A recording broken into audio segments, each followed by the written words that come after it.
Hello, everyone, and welcome to the Williamson County Sports Connection. I'm Jack Daniels, your host, and with me for today's show is the head wrestling coach at Independence High School, Coach Jared Grindstaff. Coach, welcome. Thank you. Thank you very much for having me. I know we had you on last year for a short segment, but if you would kind of just go back and tell us where you grew up and where you went to school and, you know, what you've been doing over the last few years. I originally grew up in Omaha, Nebraska. I'm one of four boys. We all grew up wrestling throughout, youth club. I believe I started when I was 5. All of my brothers, we all started the same year. We all wrestled at the same high school, and we all actually ended up going to college in wrestling. 2 of my brothers went to Dakota Wesleyan University, and they wrestled there. And then the brother right above me, because I'm the youngest, we both went to Cumberland University over in Lebanon, Tennessee. And so that's kind of how I got down here and liked the area and decided to stay. So, okay. Now, been in the Midwest, upper Midwest up there in Omaha. I mean, back a few weeks ago in the NFL season, we kept hearing about Omaha. I think Peyton Manning kind of used it on one of his terms. But what's the biggest difference in the wrestling programs up in that area versus what they are in Tennessee? I really think, there it's kind of every school has their own feeder program, youth-wise. They have a youth, they have a middle, they have a high school. And that does happen to some degree around here, but it's not as frequent as it is there. Another thing, it's kind of unheard of not to have a wrestling room back there. My high school, we had a wrestling room that was an old auxiliary gym almost, that was 2 full mats, padded walls, everything that really helped build a program. And that type of stuff definitely helps with programs. And competition-wise, I think Tennessee's really come on as of late as a state. As a whole, they're doing a lot more traveling to national tournaments and things like that. But in all reality, wrestling's wrestling. There was a lot more depth there in that when I was in the Omaha area, we didn't have to travel an hour and a half, 2 hours for tournaments every weekend. It was, you could stay in the Omaha area and get new competition pretty much every weekend. Another big difference, we had a full freshman team, a full JV, and a full varsity. Freshmen went to a tournament every weekend, JV went to a tournament every weekend, and varsity went to a tournament every weekend. So that obviously, if your freshman and your JV and your varsity are all competing pretty much every weekend, that's going to make the caliber of wrestling a bit better. But Tennessee as a whole has been doing much better with traveling and things like that. So I think, for the most part, it's not too far off from what I grew up with. So.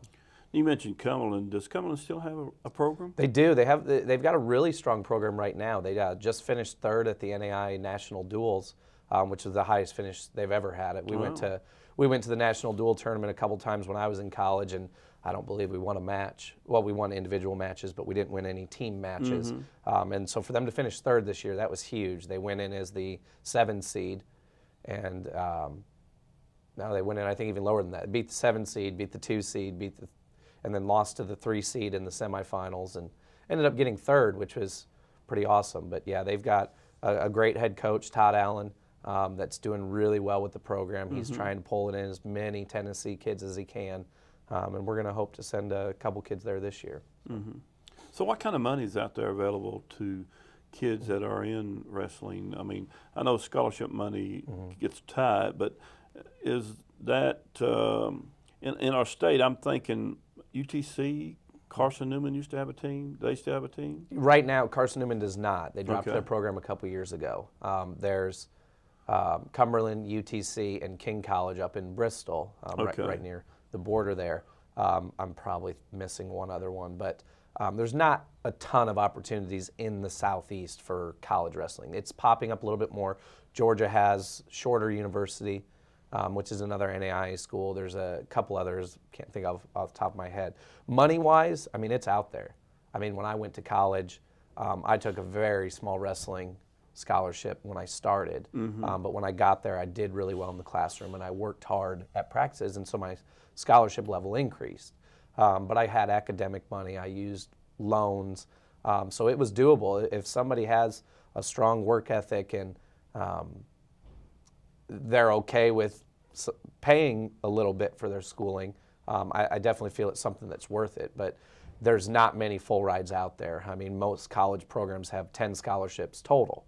So if you've got 30 kids on the team and everybody just gets a little bit, basically, you know, some of your top level kids that have maybe won state 2-3 times, they'll get a good scholarship. One of our former wrestlers, McCoy Newberg, is at the University of Nebraska right now wrestling.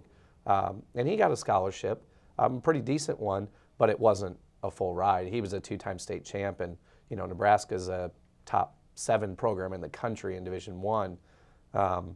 You know, but if you're willing to do the extra things to get there, I mean, it's definitely feasible for anyone that has the ability to wrestle in college, which a lot of kids don't realize they do.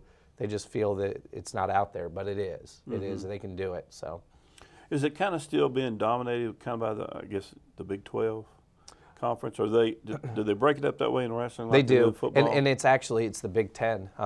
Is the one, the Ohio States, Nebraska, Penn State. Penn State's won the last 3 national titles. The Big 12 is extremely tough wrestling-wise. But since those colleges in the Big 12 have kind of split, Nebraska, Missouri, those were two really strong wrestling programs in the Big 12. So now the Big 12 doesn't have as many. They only have, I think, 4 teams in Big 12 wrestling. They have Iowa State, they have Oklahoma State, and I believe West Virginia. Those are the only 4 they have left. All 4 of those are top-notch programs as well. But when you look at the Big Ten, you know, when we talk about SEC dominance in football, this is going to sound crazy to most, Big Ten wrestling is way better than that. It's insane. If you look at the top 10, I believe it's 7 of the top 10 schools are all from the Big Ten. It's ridiculous how good the Big Ten is, with Minnesota, Penn State, Iowa. Those are the 3 traditional powers, throwing Wisconsin, Michigan State, Nebraska. Those are all Illinois, Indiana, Purdue. I mean, they're all top programs. I would say all 12 Big Ten schools are all in the top 25. So it's a pretty dominant conference. Do they do it the same way we do here? They have a dual national championship, and then I'm talking about D1s, and then they'll have an individual? Correct, and they're trying to, you know, wrestling went through a hard time last year when it was dropped from the Olympics, and that kind of has a trickle-down effect on college and high school and even youth, because if there's nothing after college, what's the goal on getting to something if there's no end to it? In that, you know, when you look at football, you know, every football player's dream is, I want to play in the NFL. And, you know, statistically, it's probably not going to happen for most. Exactly. But with wrestling, ours was, when you finish with college, the elite look for the Olympics. That's their end game. But when they take that away, it can start to have that trickle down effect, because then schools start looking at, well, why do we have it? And either way, they do have a dual national tournament, just like we do in high school. That's actually this weekend, but the reason I was bringing up the Olympic story, they're trying to market it a different way. They're trying to do it kind of like a March Madness and have a couple different regionals, and then the winner from each region, they have 4 regions, the winners of each region wrestle in a Final Four, and I believe that's next weekend. The preliminary regionals are this weekend, then the Final Four would be next weekend. And then later on, the first weekend in March, they have conference tournaments. Conference tournaments are your qualifiers for the national tournament, which is always the 3rd weekend in March. It's always on ESPN. Now, do Division II have the same type of opportunities in wrestling? They do. Division III? Yep, they do. Division II, Division III, NAI, and junior college all have a national dual tournament at the same time. This year, I believe it was at Northern Iowa who hosted, or maybe it was, I can't remember, somewhere in Iowa hosted. They do all 4 of those at the same time. And those are always middle of January, and that was what I was referencing to when Cumberland got 3rd. Division I, they're trying to market theirs a little bit more mainstream, trying to gain popularity with it and do the Final Four, you know, like a basketball type thing. But everybody has, you know, their dual championship, then they have their individual sometime after. Okay. Well, when this show's going to be aired, the state championship's already going to be over with. Let's kind of go back, though, and let's talk about last year's team, how that finished up for you. Sure. And, just kind of reflect back on that time. Last year, we ended up with really 4 medalists. 2 guys medaled and 2 girls medaled. Our 2 guys that medaled, we had Riley Wilson finished 4th at 160, which was that was a good surprise, I guess, to some. It wasn't much of a surprise to us in that he wasn't ranked all year, but he went in and got 4th, and so that was a pretty awesome job there. And he was a senior, so he graduated. So that's been a huge void on our team this year.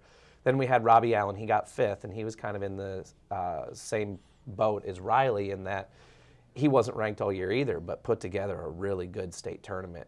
And Robbie's back this year, and he'll be competing for a state title this weekend at the individual tournament. Then we had 2 girls that were both seniors that finished their career with us. They both, Rachel Savage and Kendall Barnett. Rachel was a 2-sport athlete. She also excelled at softball. But they both finished 2nd at the state tournament. So they finished their career. Rachel finished twice. She twice finished 2nd, and then 2 other times she actually won the tournament. Kendall won the tournament twice, finished 2nd and a 3rd. So they both those girls had phenomenal careers wrestling for us. Mm-hmm. Well, let's talk a little bit about this year's team. Let's kind of start back with who's helping you this year. Who's your assistant coaches? And yeah, my assistant coaches, we have Clark Ramey's a student support services, a special education teacher at Independence, and he's been with me now for 4 years, and he's been a tremendous help. He's originally from Ohio. He wrestled a couple years in high school, played soccer. He did a lot of different sports, so that's good to have some an athletic background to help. So he's done a really good job with us over the last 4 years. We've got a retired volunteer assistant, Bill Godfrey, that used to coach up in Pennsylvania for 20 plus years, and that's a huge help because Pennsylvania is a powerhouse when it comes to wrestling, college and high school. So that's been a big help. So those are our 2 main assistants that we have. Now, do you break it up like, hey guys, I'm going to take 106 through the 125s. You got the, you break it up like that as far as amongst your coaches, or do you? How do you do that? Ideally, I would love to do that. We need actually a couple more coaches to get that done. What we had been doing this year is we would break the kids up every now and again into experience level because we're so young this year in that 12 of our 14 starters, because there's 14 starters in wrestling, but 12 of our 14 were freshmen or sophomores. And the majority of the kids that we have on our team, when they start high school wrestling, they don't have much wrestling experience at all. So we have to teach them the rules, how to take a shot. We have to teach them all of the techniques so they don't come in, like basketball or something where they already kind of know how to dribble and kind of know how to shoot. We get these kids with blank slates, so we have to completely teach them how to wrestle. So this year we've kind of done it, with some of our returning kids. We would separate them and work more high-level technique with them. With the younger kids, we would, have a different coach working with them on basics. So. Well, how closely then do you, you're talking about the experience factor, how closely do you guys work with the middle schools that feed into Independence High School? We've been doing, sorry. I know their season is kind of like prior to yours getting started because they start 1st of October. Sure. And they kind of finish up right at Thanksgiving type thing. So. We've been trying to work with them as much as we can. I've gone down to a couple of their practices, to be around the kids because we have Heritage Middle as our feeder, and everybody at Heritage comes to Independence. So we would, I would go down every now and again and see the kids and talk to them and engage them and try to get them to fall in love with the sport the way that I did. So we do try to have as much interaction with them as possible. There's been a couple different coaching changes there over the last couple years. I think in the last 3 years they've had 3 different coaches. So that's made it, a bit challenging. It's had its advantages as well, getting to see different perspectives of wrestling. So, there are some positives to it as well. Right. But we're trying to incorporate them into the high school as much as possible because we realize, a lot of our high school success is going to be determined by what we can get accomplished with them in middle school. So we've got some plans going forward with what we want to see happen. So is that the first time they kind of get on the mat, is at the middle school level, or are there some clubs for youth that start at a younger age? Yeah, right now in the Williamson County area, there's 2 or 3 different clubs that kids can start all the way as young as 4 years old, just like kids do with T-ball and stuff like that. I mean, most of the time it's 5-year-olds. Like I started when I was 5 with a youth club. There's a youth club, Spring Hill Bulldogs, then there's a Williamson County Wrestling Club. One's more south, one's more north. So the kids can start as young as they want, but a lot of the times, especially with the kids at Heritage, most of them start, in 6th, 7th, or 8th grade. They just decide, hey, I'm going to do wrestling this quarter of the year. So as far as like getting back into this year's team, when you guys start practice, I think it's like that week of November 1, basically. What kind of preparation goes into your program prior to that first week? I mean, I know you're doing some kind of conditioning and weightlifting. Just kind of talk a little bit about what you do with the kids prior to that. Normally once the school year ends, actually, is when we start really gearing up for the next season. Once our season ends, for instance, this next week, we'll give them some time off, about a month, and then we start lifting. We normally do 6-week cycles, and we don't force them to come and do any of that. We just give them the opportunity. But once the school year's out, we do a couple different things with them. We go to a couple different camps and things like that throughout the summer that we give them the opportunity to do that. Once the school year starts, we end up lifting and running and things like that from August till November until the season starts. And again, we just do preseason stuff. We give the kids the opportunity. We don't force them. They don't have to come. The only thing they have to come to is when practice actually starts. Right. So we do running and conditioning and agility drills and strength training from when school year starts until the actual season begins. Next year will be different though, because TSSAA has lifted all restrictions on wrestling. Oh, very good. Except for the 2-week dead period in July. So with wrestling, and they changed a lot of the sports calendars for all the sports, but for wrestling, we can be practicing pretty much whenever we want, and that can be, because it's a blessing to us, but it can just as easy hurt us again in that. Sure. If you don't want to burn kids out. Exactly. Absolutely. And, our plan is, we'll offer up wrestling twice a week if they want to come in and roll around. And again, I've never been big on forcing the kids. I want them to have the desire to want to do it. We just give them the opportunities. What they do with those opportunities is, up to them. So we'll practice a couple times a week. Now, as far as specific type of lifting, because I remember, you used to have the ropes up in the roof, and you climbing them up like that, and you probably got a lot of pull type stuff where you're doing, single legs where you're trying to pull them into you and that kind of stuff. So is the bicep curls big for you? Kind of go over what your base lifts would be for weightlifting. It's kind of, when you talk about the lifting for wrestling, the main lift is your clean. Pulling the bar up and more or less, falling underneath it, in a squat position. It's one of the main lifts, I guess, they have in the Olympics, the clean and then jerk motion that they have. But the clean is probably the most beneficial for wrestling. It's one of the most explosive lifts you can do. And with wrestling's all about explosion. How much can you explode it on your takedowns, explode off bottom, things of that nature. One of the most pointless lifts in wrestling is a bench press, because you're not doing this too often in wrestling. You're not trying to shove the guy when you're on your back. You're not trying to bench press him off. So bench press is one that definitely does not benefit wrestling. Curls can definitely help. But a lot of the kids love to do bench. They love to do curls, the beach workout, and things like that. But definitely cleans and squats are the two main lifts for wrestling. You've got to have a lot of leg. If you want to be dominant, you need to have some leg strength. You need to have, explosive power, and you get that from cleans. So cleans and squats are your two main ones for wrestling. Do you have ropes? We have one in the auxiliary gym, and we started using it last year. My high school wrestling room that we had 5, and it was every day before practice. You knew you had to do 3 ropes before practice. You had to do 3 ropes after. So even before practice start, the coach was in there with his clipboard, checking off to see if we're getting our 3 ropes in. So it was fun. I enjoyed climbing ropes. So. Do you have any kids that could do the V-sit and climb it? Where they just sit flat on the floor with their legs out in the V and we haven't go. We haven't tried that. We have just the one rope.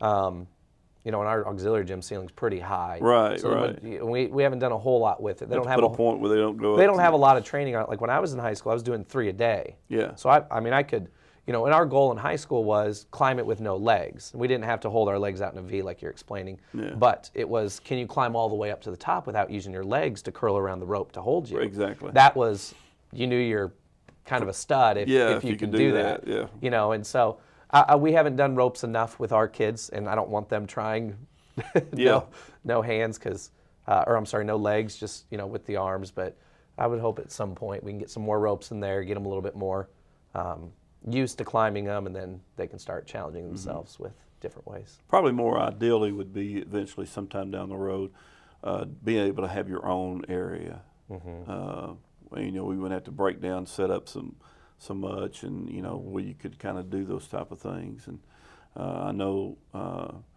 right now I think maybe Brentwood, maybe Page. Brentwood, Page, and Franklin, all 3 have an area somewhat dedicated, and they all have their own way that they had that. Brentwood raised money for theirs. Franklin was an old shop that converted into a wrestling room. Page was in the top of their gym. They've converted that space into a wrestling room, but the other ones don't have them. And it is challenging because, you know, when we don't have a wrestling room, you know, you have to share time with the basketball. You know, we make the best that we can with it, but, you know, rolling the mats up every day takes extra time. Rolling them out every day takes time, and the cleaning of the mats, which is huge in wrestling, because if your hygiene's bad, I mean, a lot of skin stuff can go around in wrestling. It's just a part of the sport. I mean, it happens in football as well, but it happens in wrestling the most because it's skin to skin, and it's a lot of sweating. So, I mean, being able to wash the mats every day and leave them out flat and things like that, you can definitely treat things a lot easier when you have a facility dedicated to wrestling. Let's talk a little bit about some of the people that's on your team this year. I know when I dropped by practice here a week or so ago, I noticed that there are 2 or 3 young ladies that are out there that's on your team. Normally, do they just kind of practice against each other, or do they also practice with some of the guys in certain different drills? I mean, as a coach, how do you kind of go, do that? Sure. We have 3 new girls on the team this year. I talked earlier about our 2 girls that just graduated, and those 2 girls that just graduated, they were getting so good, and they would practice with each other primarily, but when they needed a challenge, they would wrestle with the guys every now and again, because when, if you look back 10, 15 years ago, if a girl wanted to wrestle, she had no choice but to wrestle the guys, and I'm okay with that, and our kids do a really good job with it, but now that we have its own division, its own area, girls state tournament, they do primarily just practice with each other. And our 3 girls this year, they're still learning. They're not quite to a level yet that they could compete with some of our guys. Our 2 girls last year, and even the years before that, we thought about putting them on the guys' team at a few times because they were pretty solid wrestlers. But that was their junior, senior year. And they were pretty darn good. Our girls this year, they're all 2 of them are freshmen, 1 of them's a sophomore.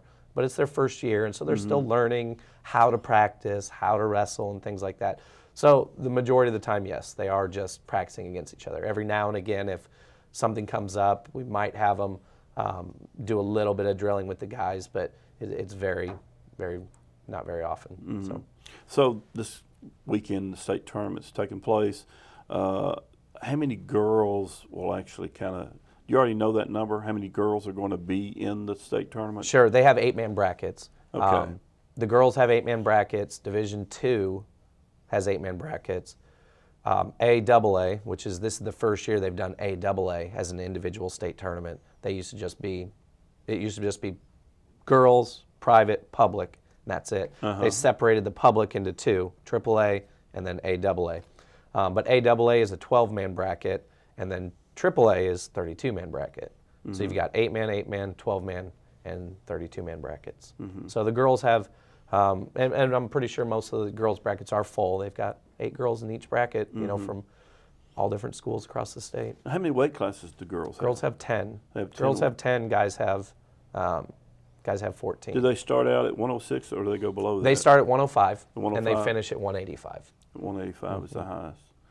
All right. And is it all girls participate in it, or do they have to qualify to get there? I mean, how's that They work? do. First off, we have a rule in Tennessee that if the girls want to compete with the guys, they can, but then they can't wrestle in the girls' state tournament. I got you. They have to make the decision at the beginning, which are you going to do? If you're going to do the girls, you can only wrestle girls.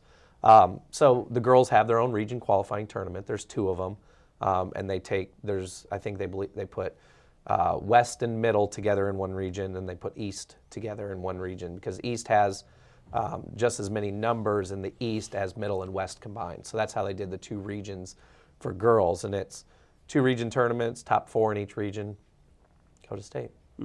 Let's quickly talk about the 3 young men you have who qualified for the state. Yeah, I have Dylan Friesner at 106. He's a transfer. He transferred in from Indiana, and that was a good get. He's had a phenomenal year. He's a sophomore. Okay. I believe he's 38 and maybe 6 on the year. He finished 3rd at the region tournament. A little disappointing for him. We felt he probably should have won the region tournament, but he finished 3rd, qualified for state, never qualified, his freshman year in Indiana. So that was good. He's got a legitimate shot, even as crazy as it is, if he got 3rd at region. He's got a shot to make the finals at state. So he's done well. 113, we have Brady Ingram. He finished 4th at the region tournament. That's been awesome. He came out of middle school as an okay wrestler, and he's very quickly turned into a dominant wrestler. In his bracket, with getting 4th, it was all older kids that finished ahead of him for the most part, and he had a really good tournament. Our senior, 138, Robbie Allen, is our returning medal winner. He got 5th last year, and he has a very good chance to finish very high in the state as well. Well, Coach, I appreciate you coming and being with us. Best of luck this weekend. Again, when this show is going to be aired, the state's going to be over with, and you'll be resting for 2 or 3 weeks or a month before you crank it back up again and get ready for next year. I appreciate it. Thank you for joining us for this segment of The Sports Connection. I'm Jack Daniels, your host.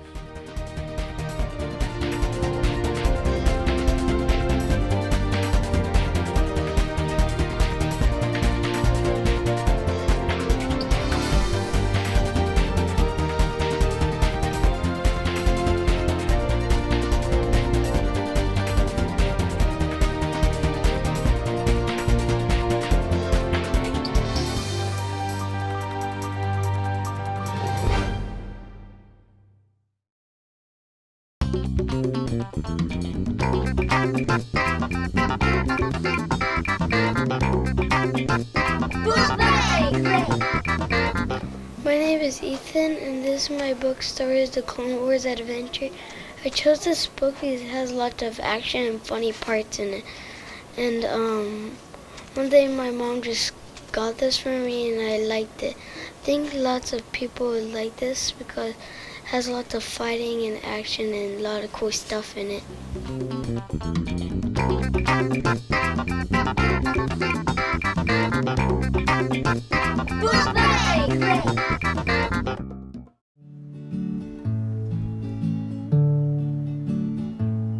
If we want to keep the blue in the sky, the green in the trees, we better care for the air we breathe. That it would truly be a breath of fresh air when we all can see forever through the air we breathe. So let's really try to be more aware of what we can do to clean up the air we all share. So let's you and me roll up our sleeves, let's do all we can and care for the air we breathe.